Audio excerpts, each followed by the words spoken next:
राजस्थान में चुनावी साल है, लिहाजा राजनीतिक पार्टियों में सत्ता पर काबिज होने को लेकर आजमाइश शुरू हो गई है। कांग्रेस जहां वापसी का दावा कर रही है, तो वहीं बीजेपी 5 साल के परिवर्तन और कांग्रेस की आपसी गुटबाजी के जरिए सत्ता के सूखे को खत्म करना चाहती है।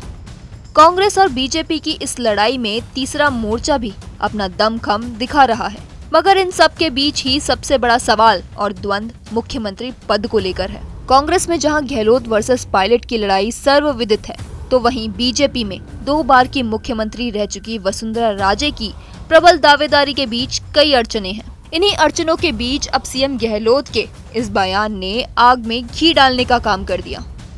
तुम ये अनैतिक काम कर रहे हो। जो आज बीमार है, 3 दिन ऑपरेशन हो गए, वहां पर बहुत नाजुक हो गई थी स्थिति उनके वहां पर, और तुम पीछे सगा गिरा रहे हो।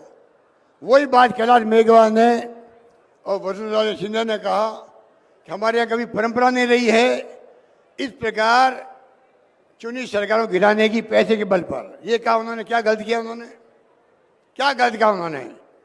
और शोभा रानी ने उनकी बात सुनी, वसुंधरा जी की और कैलाश मेघवाल की। इनके अंतरात्मा ने कहा कि मुझे भी ऐसे लोगों को साथ नहीं देना चाहिए। क्या गलत किया शोभा रानी ने, इसलिए बड़ी सरकार बची है।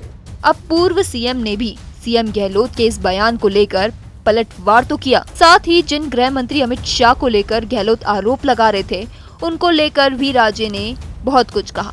राजे ने कहा उन्होंने गृह मंत्री अमित शाह पर आरोप लगाया है, जिनकी ईमानदारी और सत्यनिष्ठा सर्वविदित है।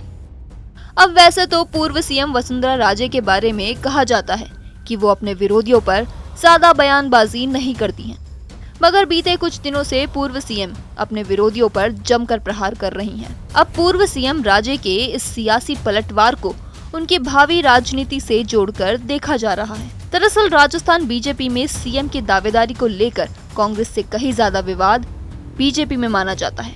हाँ, वो बात अलग है कि ये विवाद कांग्रेस की तरह सार्वजनिक मंचों पर कम ही देखने को मिलता है।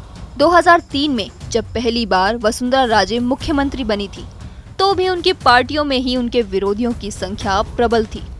2003 में सबसे पहले राजे अटल बिहारी वाजपेयी सरकार में मंत्री थी। राजस्थान में कांग्रेस शासित गहलोत सरकार थी, जिसने 1998 में भैरव सिंह शेखावत को सत्ता की हैट्रिक बनने से रोक दिया था। अब बारी थी 2003 की। भैरव सिंह शेखावत अब देश के उपराष्ट्रपति बन चुके थे, लेकिन राजस्थान उनकी जन्मस्थली होने के नाते उनके लिए खास ही लड़ाई थी। अब सवाल था, सत्ता में वापसी कराएगा कौन? तो भैरव सिंह शेखावत ने भरोसा जताया ग्वालियर राजघराने की बेटी और धौलपुर राजघराने की बहू वसुंधरा राजे पर। राजे को प्रदेश बीजेपी की कमान सौंपी गई और राजे की परिवर्तन यात्रा के बाद चुनाव में 200 सीटों में से 120 सीटों पर बीजेपी ने जीत दर्ज की। ऐसी ही तस्वीर 2013 के विधानसभा चुनाव की भी थी। तब वसुंधरा राजे की सुराज संकल्प यात्रा के बाद भाजपा को 163 सीटें मिली। एक बार फिर प्रदेश चुनाव की दहलीज पर खड़ा है, मगर इस बार पार्टी ने वसुंधरा राजे को ऐसी कोई कमान नहीं सौंपी है। तो वहीं बीजेपी की ओर से कहा जा रहा है चुनाव पीएम मोदी के चेहरे पर ही लड़ा जाएगा। अब सियासी गलियारों में चर्चा है, सीएम गहलोत का बयान पूर्व सीएम के लिए उस खाई को बढ़ा रहा है जो उनके और बीजेपी आला कमान के बीच पहले से ही बनी हुई है।